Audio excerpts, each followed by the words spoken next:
Македонија во текот на 17-тиот век била посетувана од бројни патописци. Меѓу сите нив знаени и незнаени минувачи со авантуристички дух, но и такви со дипломатски задачи кои доаѓале во Македонија како од западот, така и од истокот. Најпознат е османлиецот Евлија Челебија. Евлија Челебија се родил во 1611 година во тогашната османлиска престолнина Истанбул, во угледно семејство. Во тоа време Османлиската империја се проширила на 3 континенти. Незините граници во Европа на север се простирале од денешна Романија до Виена, при што Македонија се наоѓала длабоко во османлиските европски територии. Блиските роднини на Евлија Челебија биле многу ценети благородници во таа држава. Имале високи титули, добивале престижни функции и биле во позиција да му дадат поддршка на Евлија, кој бил наречен Челебија и Ефендија, што значи Господи. Немирниот дух на Евлија Челебија го водел на патување кое траело колку еден живот. Во служба на османлиски регионални управници, тој најчесто на магаре, маска или конј, а неретко пеш, понекогаш и со камила, го прокрстарил целото Османлиско царство. Од Багдад на исток, Египет и Абисинија на југ, до Будин и Пешта на север, па дури и во денешна Австрија, можеби и потаму. Македонија била една од значајните, но и омилени дестинации на Евлија Челебија. Тој во Македонија престојувал во неколку наврати во периодот од 1660 до 1668 година. Иако неговите задачи му наложувале извршување на разни задолженија, сепак, како што самиот запише, секој пат кога престојувал во Македонија, жедно ги впивал и се насладувал со нејзините убавини. Авторот на Сејхатнаме Евлија Челебија, кој што повеќе пати ќе престојува во Република Македонија, во Македонија, и ќе пишува за скоро сите краишта во Македонија, ќе пишува за многу работи, меѓу кои за социјалниот живот, за кулинарството во Македонија, за носиите на луѓето од разни вери, нации во Македонија, за адетите, за обичаите и за фолклорните елементи на сите луѓе и на сите вери и нации во Македонија. Така што Сејатнаме, односно патописецот на Евлија Челебија, представува еден драгоцен извор за севкупниот фолклор на Македонија и за сите народи кои што тогаш живееле во Македонија. Сите места кои ги видел и случаи кои ги доживеал ги срочил во 10 тома во дело на кое му дал едноставен наслов Сејхатнаме, односно патопис. Македонија била една од значајните, но и омилени дестинации на Челебија. Во периодот 1660 до 1668 година тој тука престојувал во повеќе наврати. Поточно, онолку колку што му наложувале должностите. Секогаш кога доаѓал во Македонија, иако му предстоеле различни задачи за извршување, жедно ги впивал нејзините убавини, насладувајќи се со нив при својот престој. Тој не го штедел своето перо за да го искаже во суперлатив сето тоа и во детали да ги опише македонските пејзажи кои очите му ги пиеле, големината на градовите и силината на нивните бедеми, бројните напредни села, како и достоинството и честноста на народот во Македонија. Податоците кои Евлија Челебија ги запишувал се базираат на негови лични видувања и впечатоци, а честопати и легендарни конструкции како и на непосредните кажувања од страна на македонското население, со кое тој се среќавал. Првиот подетален опис на Ефенди Евлија Челебија на делови од македонската земја се случил во 1660 година при неговото патување од Босна за Бугарија. Тогаш бил придружник на својот вујко Мелек Ахмед Паша, кој добил нова висока позиција – Румелиски Беглер Бег, што значи прв човек на османлиските балкански владенија со седиште во Софија. Во таа пригода Челебија во Македонија ги посетил Скопје, Куманово и Крива Паланка, за што оставил запис во 5-тиот том од неговото Сејхатнаме. Патеписот на Евлија Челебија во однос на поголемите македонски градови, како што е, например, Скопје или Битола, остава едно чувство, еден впечаток дека Скопје во тоа време бил еден од најголемите балкански градови. Најмногу се задржал на описот на Скопје. Бил восхитен од градот, неговите жители и околината. Најпрво се осврнал на османлиското заземање на Скопје, за кое забележал дека се случило во времето на султанот Бајазид Јилдерим. Самото освојување на градот, наместо на паша Јигитбег, му го припишал на Гази Евреносбег, на кого впрочем му ги припишал освојувањата на најголемиот број градови во Македонија. Патописецот бил запознаен и со други делови од историјата, запишувајќи дека од Скопје биле извршени многубројни освојувања по околните земји. Тоа придонело овој шеќер, што на османлиски значи голем град, можне брзо да прерасне во стратешки важен центар во европските делови на империјата, а од времето на султанот Сулејман Величенствениот и центар на истоимен санџак. Во околината на градот се наоѓале пространи лозови насади, како и познатите сливи бардаклии. Скопје во очите на Челебија личело на мощне плодната јужно-каспијска област, по која било наречено Мезендеран Рум, односно Европски Мезендеран. Ваквите споредби на македонските градови со други места се чести во патописот на Ефенди Евлија. Бидејќи кога ја посетил Македонија, тој веќе 20 години одел по патиштата во Анадолија, азијскиот дел на империјата. За Скопје запишал дека е прекрасна населба распослана на двете страни на реката Вардар и Подкалето, во која имало 10.060 прекрасни куќи. Прочуена била градската чаршија, во која имало 2150 дуќани со видни специјализирани занаетчиски улици, кои Челебија вака ги опишува. Од сите најубави се чаршијата Безаза, за памучни ткаенини, чаршијата Газаза, за свилени ткаенини, чадорџии, папуџии, бојаџии и ткајаџии.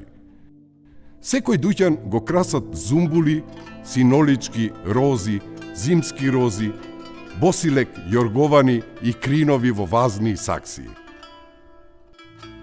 За време на летните жеги, сиот скопски пазар прилега на багдадските ладилници, затоа што сите негови чаршии се со надкриени капаци и сводови, како во Сараево и Алепо, во Сирија. Неговата споредба, например, на описот на скопската чаршија со познатата баш чаршија во Сараево,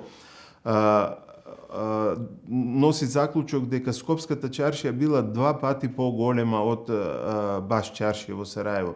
Во Скопје тој спомнува околу 2150 дуќани, додека во баш чаршија, например, спомнува само 1000 дуќани. Скопската чаршија тоа е споредува, например, со чаршиите во Багдад и во Алеп. И навистина тоа било така, ако се погледнат во пописните дефтери од 16-тиот век, например, ќе се види дека во таа чаршија навистина имало толку голем број дуќани, затоа што постои голем број на луѓе кои се занимавале со занаетчиство според тие дефтери од 16-тиот век. Освен чаршијата, Челебија бил восхитен и од Безистенот, кој бил како силна тврдина со железни порти. А впечаток му оставиле и чистите скопски улици, калдрмисани со бела калдрма. Жителите на градот биле надалеку познати по изработка на везени шарени перници и завеси од басма, какви што немало дури ни во Персија. Од пијалаците на светски глас биле медовината со миродии, малиновиот сок и благото вино, ширата. Скопјаните биле мајстори на уживањето, а љубовта и севдахот се главната движечка сила на нивните влюбени срца, запишал Челебија.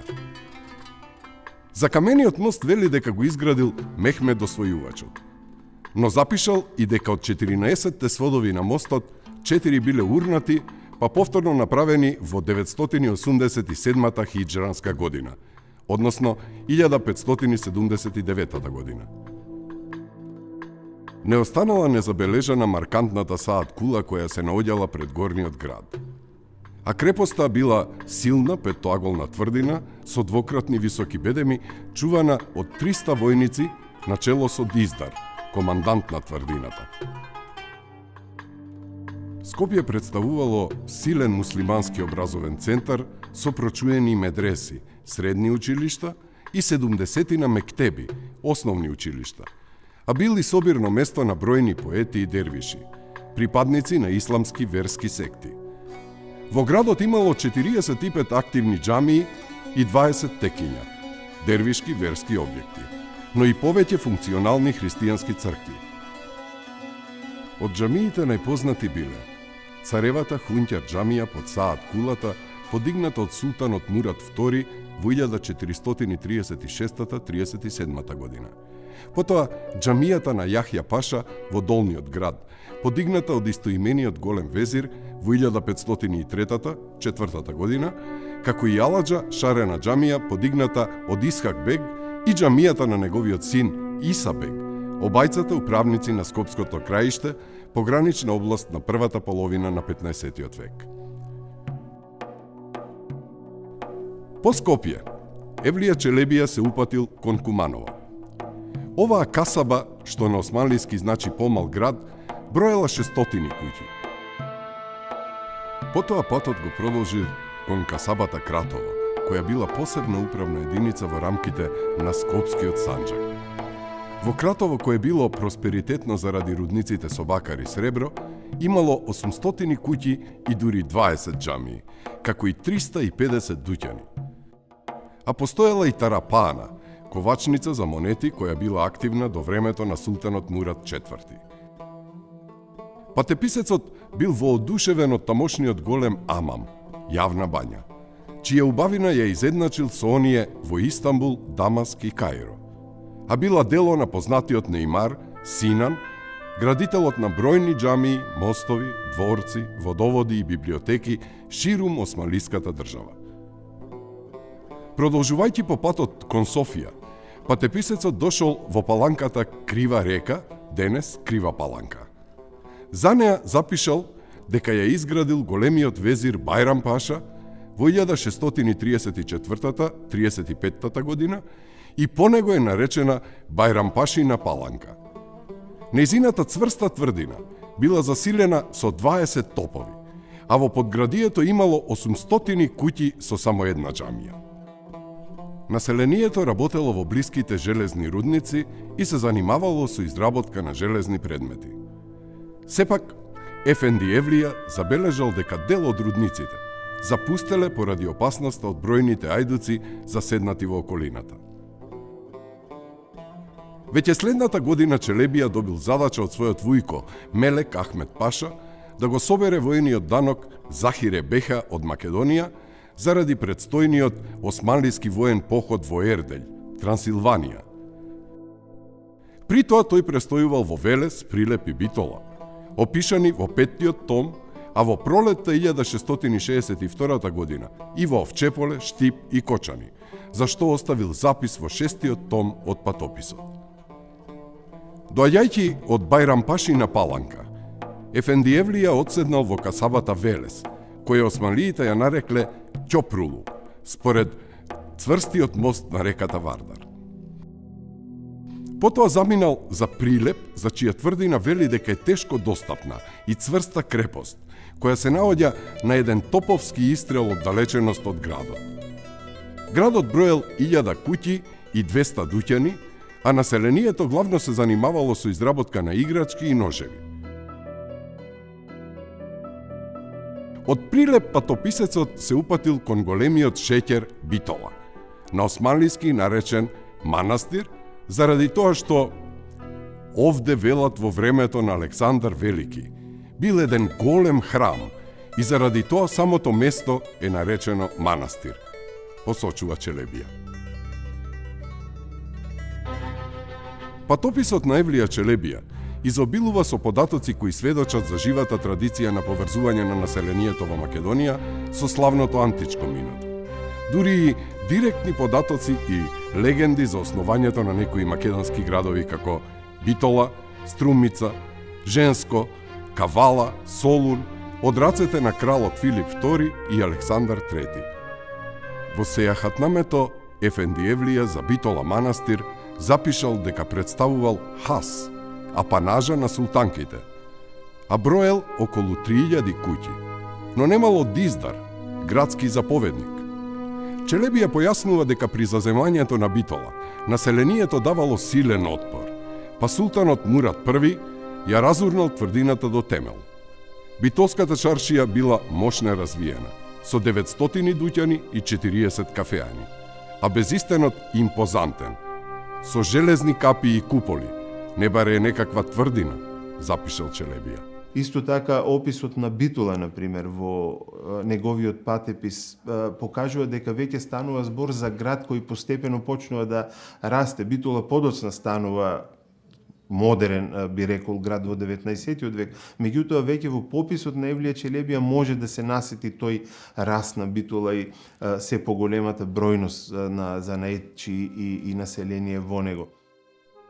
Во градот највидни џамии биле Исак Ефендиевата, кај големиот мост, Мехмед Ефендиевата, изградена во 1565-66 година, Газиајдар Пашината, Хаджи Беговата во Чекреджиската улица и Чаушевата џамија покрај Безистенот. Од производите на глас бил битолскиот лен, кој бил попрочуен дури и од египетскиот. За битолското население забележал дека било склоно кон безгрижен и лагоден живот. Се состануваат по кафеани и други изворишта на трач и нечистотија. Потонати се во пороци, клевети и хазардни игри.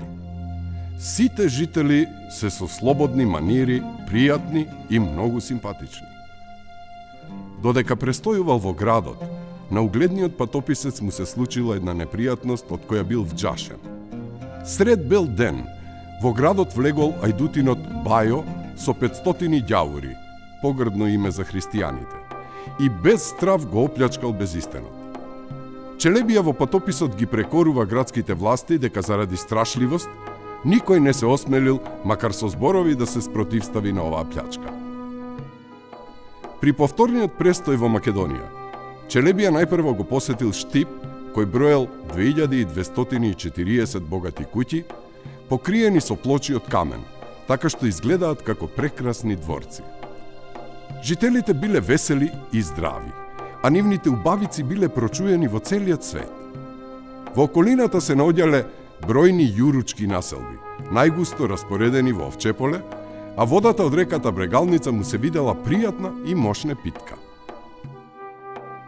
Градската чаршија ја краселе 450 дуќани.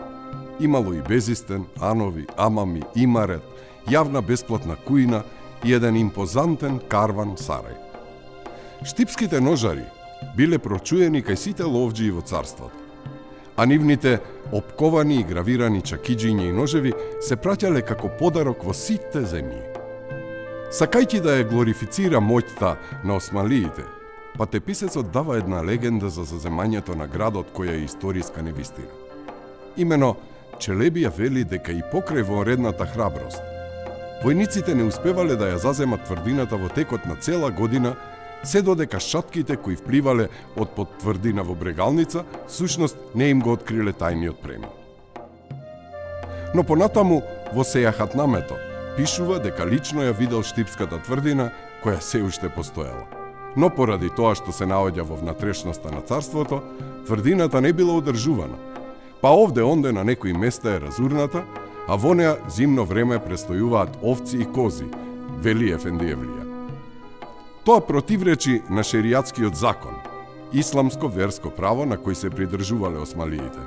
Ако тврдината дадела отпор, по заземањето задолжително била разурнувана, како што пред тоа има запишано Челебија за Битола, но и потаму со други македонски градски тврдини. Евлија Челебија, иако бил искрен муслиман и голем верник, во својот патепис не го крил фактот дека дел од џамиите во балканските предели на царството всушност биле преправени христијански цркви. Така, за Штип запишал дека најпознатата џамија Фетхија, која се наоѓа под тврдината, всушност била црква која по освојувањето била претворена во џамија. Од останатите активни џамии, најпознати биле Орта, средна џамија, Хусампашина џамија, џамијата на Долно Теќе која била собиралиште на дервишите, Али Ефендината, Ахмед Пашината, Шехрех Коздија и џамијата Кади Нане. Доаѓајќи во касабата Кочани, Челебија со жалење посочил дека иако била хаса панажа на Ќустендилскиот Санџакбег, таму од вкупно 600 куќи, само 10 биле муслимански и имало само една џамија. Кочанскиот Субаша, воен началник, дури бил во договор со околните ајдути, а рајата под чинетото христијанско население била сосема отворена за ајдутите, запишал патеписецот.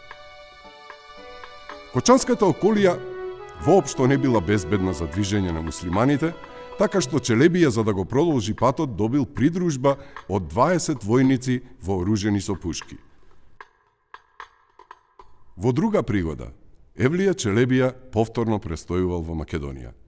Го посетил Охридско-Преспанскиот регион и бил обземен со убавината на Охридското езеро, за кое во повеќе наврати запишал дека представува еликсир на животот. Од бројната разновидна риба во езерото, најголем впечаток му оставила јагулата, со чие консумирање се добивала телесна сила, се закрепнувало, а се користело и за главоболка. Со приходите од езерото управувал царски повереник Еминага, со седиште во Струга. Според Челебиевата легенда, градот Струга го основал Уструга, везир на кралот Охрин. За Охрид пак запишал дека е основан од византискиот цар Реджиин, со помош на својот мудрец Охру. Познатиот османлиски патеписец Евлија Челебија, при своите патувања низ Османлиската империја, голем дел од своето внимание посветува на Охридскиот Санџак. При тие описи, тој известува дека во Охрид имало 17 мала и 12 места за рекреација во околината на градот. При рекреирањето охриѓани најчесто рибареле и ловеле патки и гуски. Постојат контроверзи во смисла дали Евлија Челебија навистина ги посетил сите места за кои тој пишува. Тој, например, пишува дека е посетил дури и Холандија, дека бил во Холандија, дека бил во Германија, меѓутоа тоа останува со известна доза на резерва да се прифати, бидејќи не постојат сигурни и релевантни податоци дека тој навистина бил таму. Во однос на Македонија, речи си е сигурно дека Евлија Челебија, она што го запишал во својот патепис, и навистина го видел и ги посетил местата кои се споменати во неговиот патепис. Тоа се потврдува со сите со извори од друга провиниенција. Например, кога бил во Охрид, Евлија Челебија зборува дека бил на гости кај семејството Охризаде, кое во тоа време било најпознатото охридско семејство, дека престојувал неколку дена во нивната куќа, дека ја шетал околината на Охрид со тие луѓе. И тоа е сигурно вистина затоа што Охризаде семејството е познато дека е најславното и најпознато охридско семејство кое е етаблирано во Охрид уште со самото освојување на османлиите, на Охрид од страна на османлиите. Струга била мала касаба, со 300 куќи, чии жители биле рибари кои целиот улов го давале на султановиот Еминага, бидејќи Охридскиот Санџакбег немал власт во Струга и врз езерото. Рибарите ја фаќаат рибата и ја продаваат само со негова дозвола. Секоја вечер рајата се натоварува во 10 до 15 чамци, се запалуваат светилките на чамците, се извлекува мрежата и се лови риба. Уловената риба му се предава на Еминот, чамец по чамец. Тој им ја продава на трговците кои доаѓаат од цела Румелија, европскиот дел на царството. Во Струга се одржувал голем годишен панаѓур кој траел 10 дена и толку ноќи, а јавните објекти биле завештание на угледниот благородник Охрузаде. Од Струга водел простран калдрмисен пат, по кој со 8000 чекори за 3 часа се стигнувало во Охрид. Среќниот град, Охрид, како што запишал Челебија, е седиште на истоимениот Санџак и по јанина е најубавиот и најнаселен Санџак во цела Румелија. Бедемите на цитаделата биле високи и цврсти, а во неа имало 160 прекрасни и богати христијански куќи, покриени со уметнички изработени керамиди. Имало и 6 активни христијански манастири, сите одлично уредени и населени со 40 до 50 луѓери. Патеписецот вели дека старешини на христијаните биле нивните протоереи. Во тврдината се наоѓале и 2 џамии, Аја Софија и Царевата џамија. Според Челебија, изградена од Охрузаде, но наречена по султанот Бајазид II. За Аја Софија, која е крај езерото под пашиниот Јахши прекрасен сарај, Челебија го запишал следново. Ја изградил кралот Охру. Храмот беше во христијанско време. Не дај Боже, нивен Ерусалим. Сега, фала му на Бога, тоа е муслимански храм. Но христијаните понекогаш им даваат на вратарите по некое акче за да влезат во џамијата, па на брзина да му се помолат на Господ по христијански обред. Долниот град, за кој Челебија вели дека е рајска населба, му се видел голем колку Одрин и Бурса, старите османлиски престолнини. Имало 10 до 15.000 куќи и 150 дуќани. Најубав објект бил сарајот на Охрузаде, кој прилегал на тврдина, а негови завештанија биле и останатите јавни градби во долниот град. Тука најубави џамии биле Хаджи Касимовата, џамијата Текија на султанот Сулејман хан и Ајдар Пашината џамија. Забележителен бил карван-сарајот кој се наоѓал на малиот Ќучук пазар, под дебелата сенка на големиот чинар. Постоела ковачница за пари, која била активна до времето на султанот Мурад IV.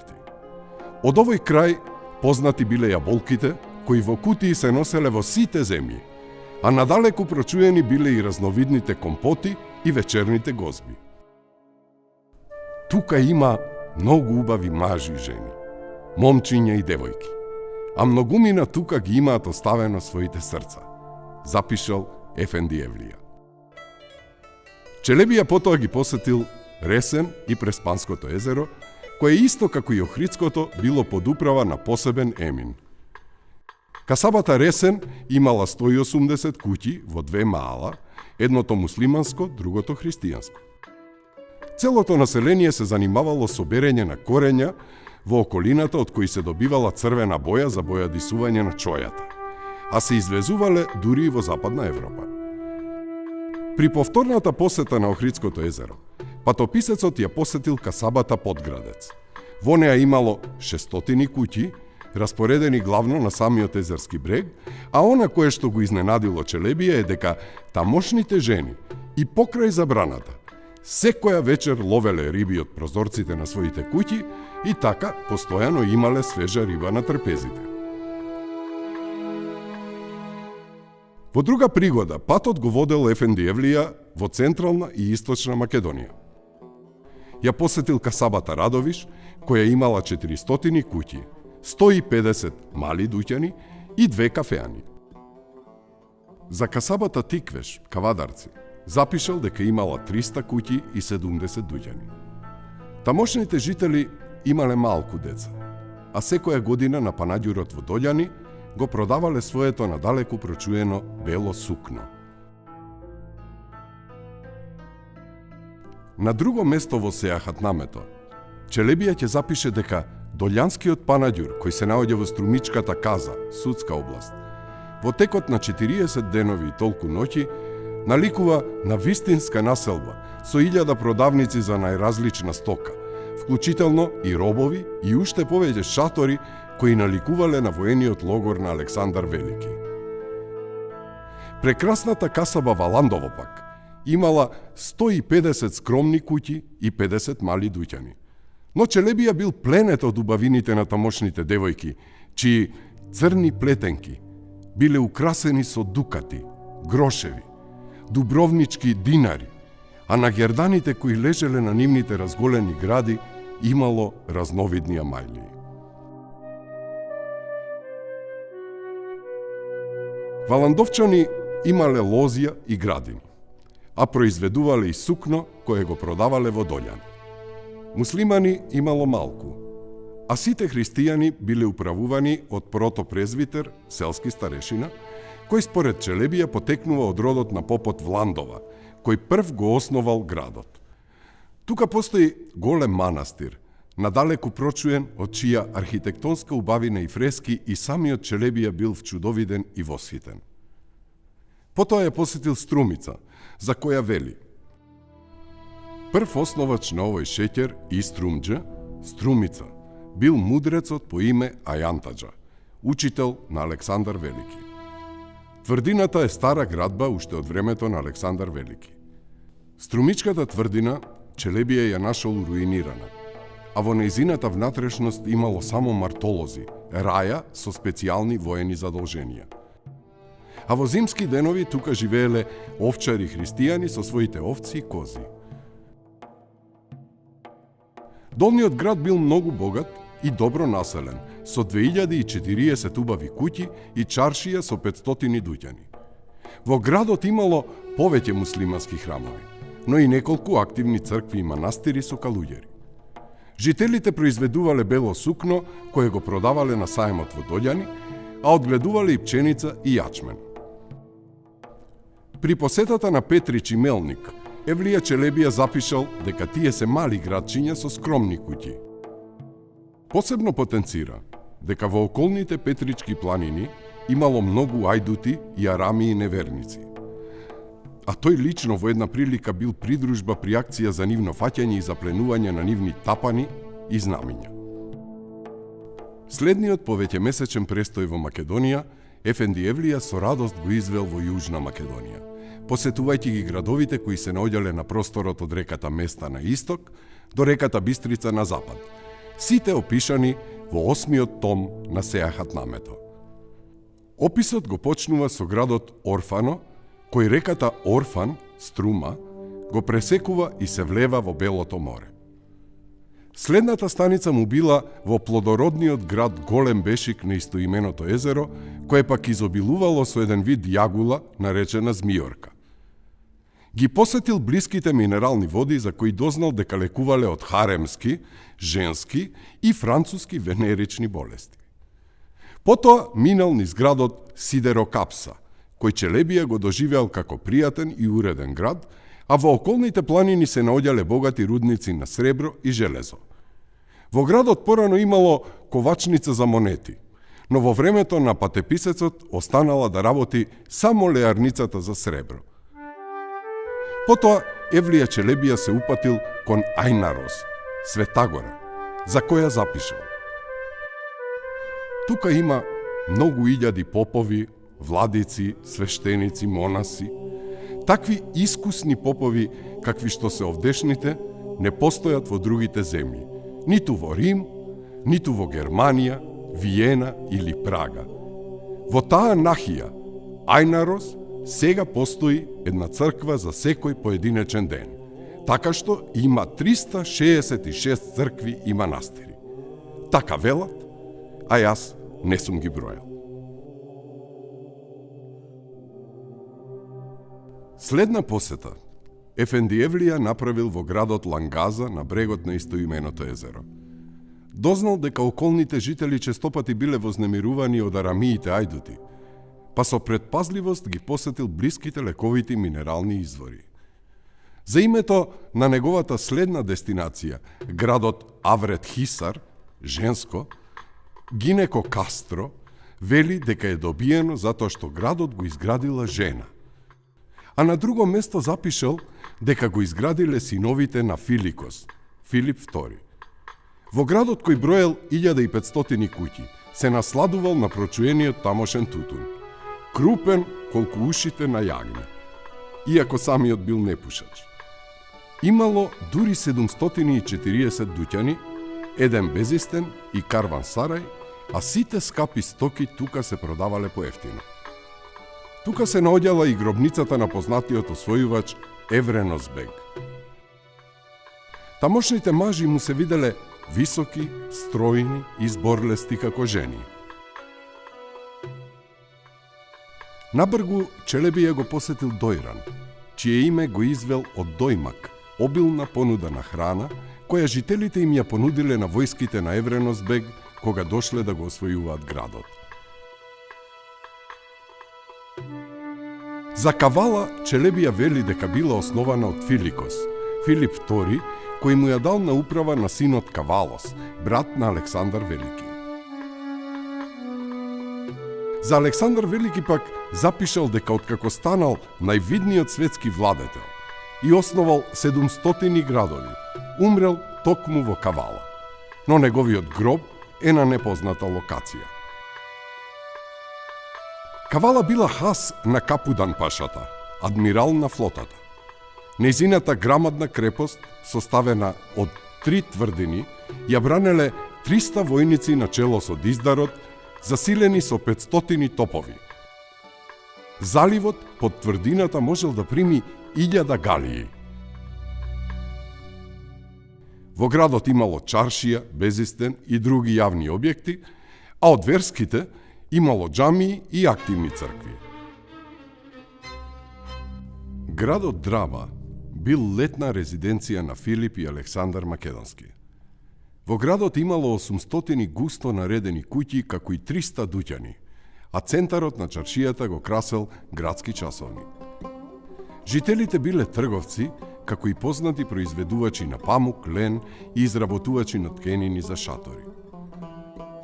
На патот кон Сер, Челебија минал низ Зихна, која имала само 200 куќи и 50 дуќани. Бидејќи горниот град и тврдината давале отпор, па по освојувањето биле урнати, Зихна била султански хас, а населението се занимавало со изработка на глинени стомни, чини, пехари и грниња. Градот Сер бил мощне голем, но поради отпорот при освојувањето, горната крепост била разурната. Бидејќи во околината имало сребрени рудници, во градот претходно се ковале акчиња, сребрени монети. Во долната тврдина имало исклучиво невернички, христијански и еврејски маала и активни цркви, а во Варошот под оваа тврдина муслимански маала и џамии, од кои Челебија ги издвојува најстарата Ески, како и Ахмед Пашината, која по својата убавина можела да се мери со скопската Јахја Пашина џамија. Во градот кој, како што вели Челебија, е прочуен по 1000 нешта, имало вкупно 4000 пријатни куќи, 2000 дуќани, безистен, а насекаде имало изобилие со питка вода од бројни чешми и извори, како и мноштво приватни бањи по куќите. На патот кон Солун, Ефенди Евлија кратко престојувал во Демирхисар, надалеку познат по тамошните калинки. Патеписецот Челебија бил восхитен од најголемиот македонски град Солун, кој бил седиште на Санџак бегот и располагал со 40.000 војници. За него запишал дека е изграден од Филикос, Филип II, пошто управата му ја доверил на постариот син Селаник. Пред османлиското освојување од војските на Евреносбег, со градот наводно цели 140 години владееле евреи. Солунската тврдина е многу стара, силна крепост. Мощна славна сред народот и има 4 диздари, градски управници. Тврдината е со триаголен облик со вкупно 8 порти. Од две страни се наоѓа на копно, а од третата се наоѓа заливот од Белото море, кој може да прими дури до 10.000 кораби од разни страни на светот, бележи Челебија. Во градот имало вкупно 4400 дуќани и безистен од камен со железни порти кој личел на тврдина. Солун го краселе 300 големи улици распоредени уште од старо време како шаховска табла. Многу од нив биле определени за пазар на секој одделен занаетчиски еснав, но од сите најжива била така наречената египетска чаршија со 500 дуќани, која се наоѓала пред пристанишната порта. Жителите на градот биле со различно етничко потекло, а од повеќе од 500.000 луѓе, околу 100.000 биле евреи. Самиот град Солун бил центар на ретко плодородна и многу барана земја за обработка. Од неа се добивале разни видови зеленчуци лете и зиме, стотици прочуени сорти овошје, изобилие од зрнести производи во огромни количества, не баре како полињата на Хауран во Сирија, запишал Челебија. Од јавните градби, патописецот посебно се осврнал на џамиите, од кои активни биле 32, но најубавите всушност биле некогашни цркви. Пред сите други, Аја Софија, над чија врата стои хронограм, одземено од неверниците. Султан Хуртат џамијата, за која запишал дека била изградена од Елена, мајката на великиот Константин, а над вратата било запишано: Манастиров стана молитвен дом за луѓето на исламот. Џамијата на Џеври Касым Паша, во чија внатрешност бил погребан Касым, односно Свети Димитрија, по кого го добила името, а над вратата стои хорограм. Султанот Бајазид одново го оживеа за правоверните. Во Солун имало активни 12 христијански манастири и 20 еврејски синагоги.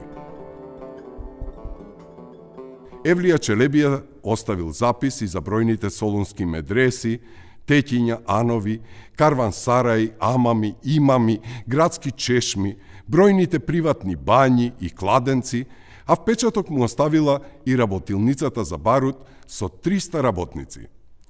Но она од кој навистина бил изненаден биле солунските меани и другите места за разонода кои биле сместени во посебен реон.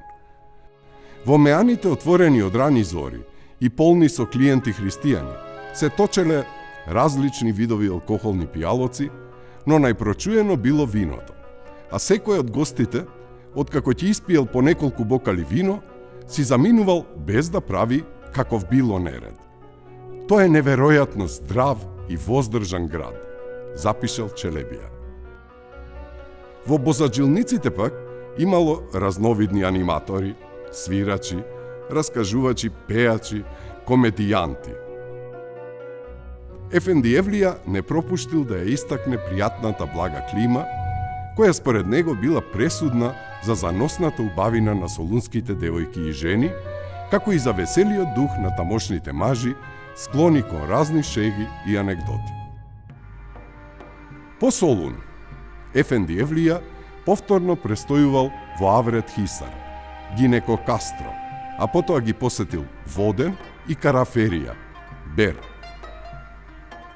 Запишал дека по освојувањето на нивните тешко достапни тврдини, зидините им биле разурнати. За двата града, Челебија опишал една пракса која ја спроведувале тамошните муслимани.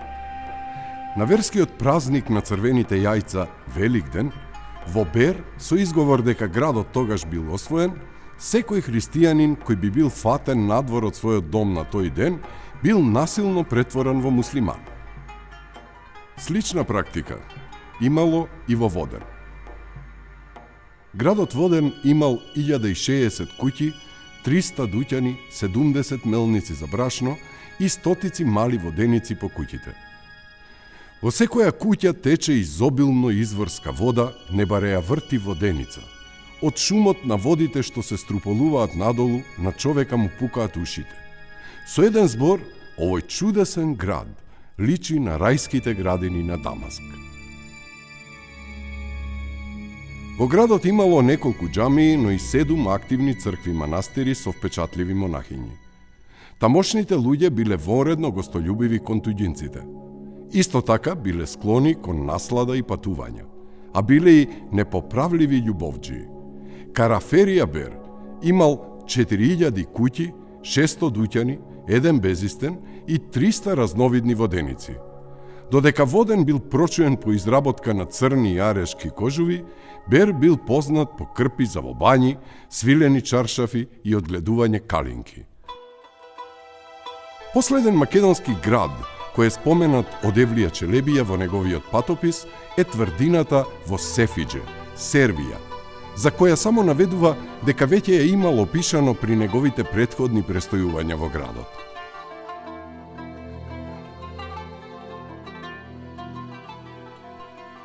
Тој пишува во позитивистичка смисла. Секогаш сака да го прикаже османлиската држава да ја прикаже како држава во која има голем просперитет. По некој пат по некој пат често случува тој знае да биде хиперболичен, да ги претерува сите убавини на еден град. Меѓутоа, без разлика на тоа, кога неговиот патепис ќе се спореди со други извори од друга провиниенција кои го потврдуваат тоа што го пишува Евлија Челебија, тогаш може без никаква резерва да се каже дека Евлија Челебија представува еден од најважните османлиски извори и секако еден од најинтересните извори за тој период за историјата на Македонија. Евлија Челебија е сликовит илустратор на своето време. Неговото остро око, преточено во драгоцен патопис, представува многу значаен историски извор за Македонија во 17-тиот век. Информациите кои ги дава при повеќегодишните престои на македонско тло и бројните посети на македонските градови и села содржат легендарни, но и фактички вести. Двата типа податоци се мощно драгоцени. Тие неретко се надополнуваат меѓу себе и на тој начин ја комплетираат сликата за Македонија. Записите на Челебија јасно сведочат за тоа дека македонските предели од секогаш биле мощне убаво и пријатно место за живење. Престојувајќи неретко по неколку пати во повеќе македонски населби, Челебија подробно го опишал секојдневниот живот на нашите предци, вештината на занајачиите, вкусовите и разновидноста на кујната, но исто така и социоекономската состојба, административната, верската, воената и политичката ситуација во Македонија. Ефенди Евлија несомнено уживал на овие простори. Македонија била место каде се поминувале незаборавни денови. Македонските жени и девојки зрачеле со внатрешна, но и забележителна надворешна убавина. Македонските мажи се карактеризирале со стројноста и силината на нивната става. Во земјата живееле кротки, питоми, вредни и работливи луѓе. Сепак, македонскиот народ само навиду ми изгледал покорно. Шумите и горите во Македонија биле полни со ајдуци, кои представувале сериозна закана и постојан немир за османлиските власти. Ајдуците биле заштитници на народот и ја представувале неговата бунтовност и непокор. Сред населението, речиси насекаде низ Македонија, се уште биле мощне живи античките традиции и сеќавањата на славното минато од времето на Филип и Александар Македонски, што е недвосмислена потврда дека нашите вековни традиции оставале силен впечаток на сите оние кои од каква било причина престојувале или поминувале низ македонската земја.